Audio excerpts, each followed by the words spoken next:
I was $13 away from breaching my $5,000 challenge account. One more bad trade and it was over.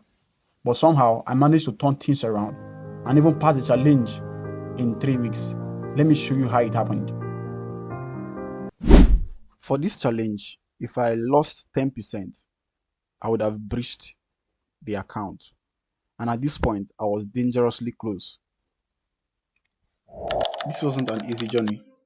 I made a lot of mistakes initially, over trading, giving back profits, and lots more.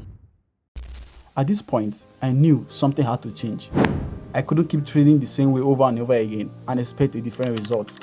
So I told myself, just as they say, that consistent actions leads to consistent results.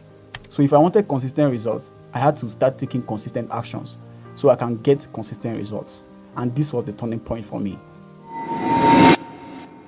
So from this point, I started trading differently, and this trade marked the turning point.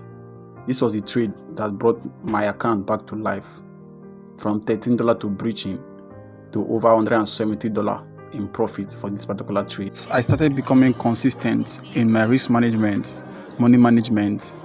I started becoming consistent in my executions, and that's how I kept getting back-to-back profits. I kept getting back-to-back profits until in 3 weeks, I finally passed the challenge. If you are trading a small account or a challenge account like me, learn from this before it costs you. If you want to see more of real trading experiences, make sure to subscribe to this channel. See you in the next one.